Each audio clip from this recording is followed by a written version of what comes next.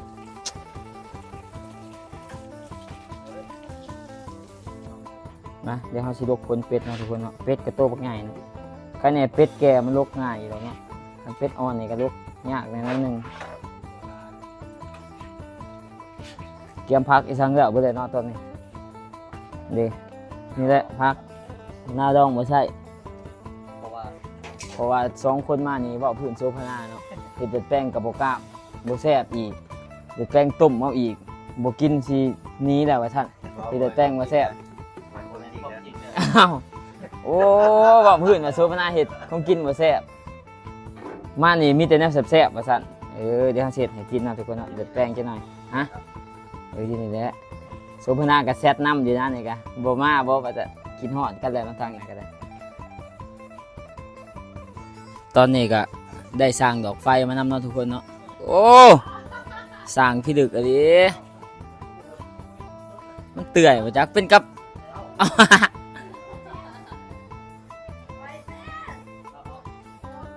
โอ้ดอกไฟขาดบ่ขาดมาจากโอ้เป็นยังดอกเป็นยังมันขาดวะก้าวรุดกินมันก็แมบอยู่แต่มันอันนี้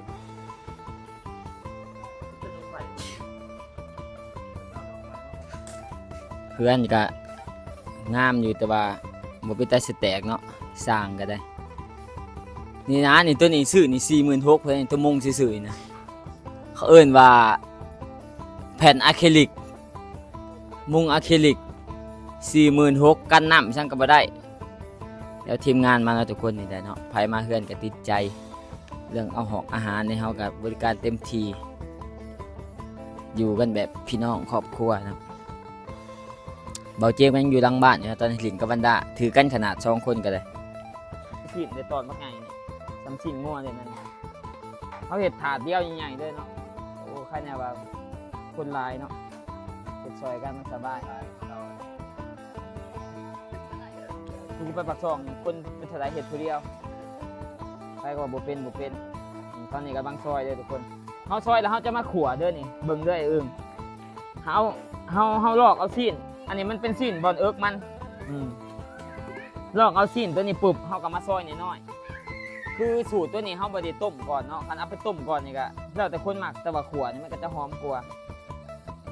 เฮาจะมาซอยตอนน้อยๆแล้วก็เอาไปขั่วแล้วก็มาจัดใส่จานเดี๋ยวซอยแล้วโซพนัวบ่สูตรต้มบ่คนละสูตรกันเนาะซั่นน่ะย้อมหาว่าสูตรนี้จะแซ่บกว่าเดี๋ยวให้ทั้งเบาแจ็คเนาะเพิ่นเคยกินสูตรโซพนาแล้วก็มาชิมอยู่บ่เอาตามความจริงเนาะแซ่บหรือบ่แซ่บเพราะว่าโซบ่ค่อยได้เบิ่งดอกบ่ฮู้ดอกเอาเดี๋ยวเฮาซอยแล้วเด้อทุกคนเดี๋ยวเฮาจังสิมาปรุงอีกบาดนึงขั่วนี่ขั้นตอนการขั่วเบิ่งเด้อไอ้อึ่งเฮาบ่ต้องใส่เกลือสังใส่แต่เป็นนัวอย่างเดียวเพราะว่าเลือดเฮามันเค็มอยู่แล้วแล้วก็เฮามีปิ้งเนาะทุกคนเนาะอ๋อนี่เอือบแล้วแต่คนมักเนาะอันนี้ก็ใส่มักพริกน้ำหน่อยนึงมันแบบติดออกเผ็ดน้ำมันจะเห็ดแบบนี้เฮามันแซ่บขึ้นจะเป็นซิกเนเจอร์เลเยอร์คัสตอมเลือดเฮาก็เบิ่งเห็นบ่ยังเป็นตอนนี่เห็นบ่ยอมหับเนาะเลือดนี่คันเฮาเอาเลือดสูตรนี่3 เดือนเลือดก็ยังบ่กล้ามอยู่เอาจัดไปโอ้มื้อนี้ได้เนี่ยเวียดเนาะเนี่ยเวียดมาปิ้งน่ะโอ้ทานแห้งโพดเลยทานแห้งโพดมันจะบดแสบเด็กปิ้งอยู่ในเดี๋ยวเอาปิ้งเดี๋ยวที่เห็นขั้นตอนสุดท้ายเราจะสังเกตเนาะอัตราส่วนเราเฉด1:2 1:3ก็ได้แต่ว่ามันจะกำเห็นบอกสังเกตเลือดเอามาต้องเอาสังเกตว่าเลือดเนี่ยมันขนาดมันซ้ำใดประมาณนี้เขาจือไว้เลยเนาะเอามาตองเลือดเอาเลือดใส่ก่อนครับตอนแรก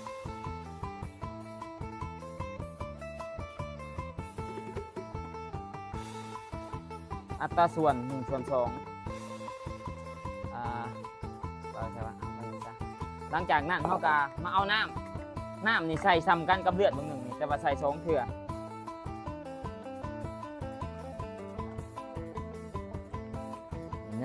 บอก1 เถื่อ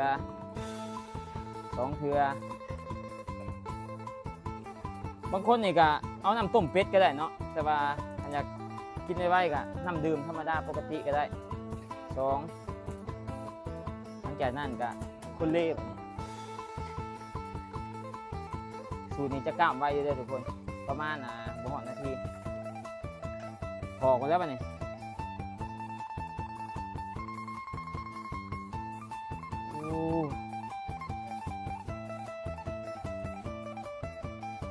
เอาแบบซิวซับเลยนะนี่บางเถื่อกับหลุดจกมากเลยนะนี่หนาๆโหลดเห็ดถาดเดียวโอ้หาประมาณจักหน่อยมันสิกล้ามเลยทุกคนเอาสูตรนี้สามารถนำเอาไปเห็ดกินได้เลยเด็กเห็นป่ะมันจะเป็นวุ้นมันมีวิธีหนึ่งเนาะคันประกล้ามเขาก็ไปใส่2 ฟีตเอาใส่2 ฟีตให้มันกล้ามตัวเห็ดนั่นแต่ว่าสูตรนี้ไม่มีพลาดทุกคนสังเกตเอาคอยจับเวลาให้เลิศประมาณบ่เกิน3 ชั่วโมงกล้ามแน่นอนเนาะแต่ว่าได้เด้ปิ้งเป็ดหักโอ้ยคนปิ้งช่อใหม่ไม่แต่ตายแล้วปั้นจะเป็นลูกไผ่เวียดนามบ่ได้เด้อจังสิบ่ได้บ่แหวท่านแม่จะกินนี่ได้บ่จังสิได้บ่ได้ใส่หัวสิงไข่กระเทียมเมื่อนะนี่มันใหม่ตอนเป็ดนี่ตายแล้วบ่ได้เด้อเดี๋ยวถามมันกล้ามปุ๊บเขาก็จะมาใส่ส่วนประกอบเขากับมีนี่แหละทุกคนตัวดินผักหอมป่นผักหอมป้อมอันนี้ก็คือวัตถุดิบมันเริ่มแล้วนี่โอ้เปล่าสั่งแซงนี่มาทันก็บอบี้นี่มักสุดใจเลยเดือดแป้งสดกินกับเขาแหละเริ่มเลยเดี๋ยวตอนมันกล้ามาสีถ่ายมันอีกบาทนึงเด้อเอาซิวมาซับก็ได้นะนี่อะไรโหดเกินมาเขากินน้ำเนาะคนเอาแบบนี้เนาะโรยพักโรยหยา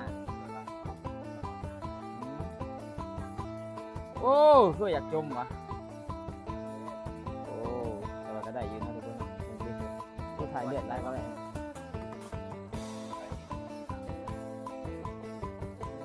โอ้ยคุณกระบอกอยากกล้ามซ่าในนั้นหนึ่งจากว่าเลือดมันเข้มโพดบอบิลี่นะบอกว่าใส่น้ำปลาตื่มใส่น้ำปลาตื่มมีพิษสูตรแต่ว่าได้แต่บางทีทุกคนเลือด 5 นาทีแล้วทุกคน ใส่ก็คือดินนั่นอยู่เลย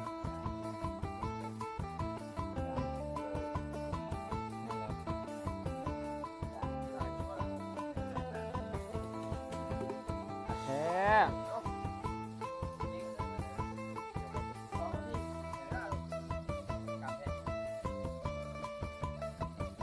การแท้เนี่ยมันจุดกะมันเหมือนจุดตีสิเลยโอ้มันเส้นเนื้อเลยได้โอ้มันก็เป็นน้ำเดือดแดงใช่มันกล้ามคือบุญมันก็บ่ได้ทีเอามาเป้ากับปริมาสำเนาะมาบ่ทันให้สิเขามาด้วยบอกคนว่าตอนนี้ว่าสิถาเพิ่นก็ไม่ได้ถาหรอกบาบิลี่โอ้ใส่แมนยูแต่ว่ามักแมนซิตี้ดูแหวนก็ยันมักแมนยูกับคู่เดี๋ยวนะมาใส่ไหมใส่ก่อนหัวไอ้บริแบงไฟน้ำมีไฟมาเลยมาเข้ามาบอเจมที่มาใช่ป่ะ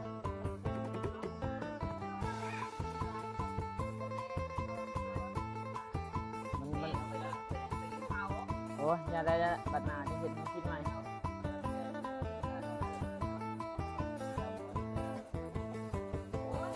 เอาไหมใส่ไหมใส่เลยโอ้ยตุ่มกับมึงที่ผมพี่มันจืดมันเลือดเนาะดีกระสังมันลงเลยบริดังอะไรจะตัวเองเลยตัดออกมันคือบะหมี่ใส่เลยเอ้านิต้ามั่มไหมนิต้าคนเลือดแป้งตัวเนี่ย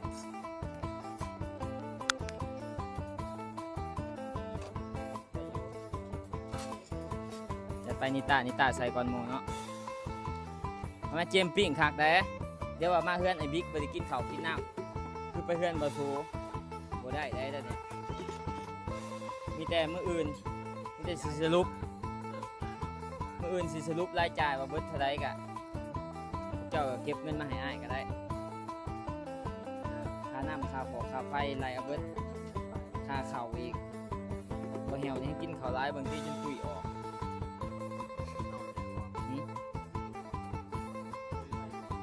เอาแท้เอาแม่ตากินเลยบ่ตอนนั้นผมก็บ่เห็นเอามาใส่ไหมครบสุดเนาะทุกคนเนาะกินข้าวสามัคคีนี่แหละมื้อเขาก็มีแนวไปอีกมื้อนี่ว่าสิไปคล้องกับป้อมได้เราบ่ได้ไปซ้ำว่าสิไปนอนพักตาน้อยหนึ่งผู้เมื่อขึ้นมา4 โมงตาใส่เลยเอาไหมกินบ่ใส่ตา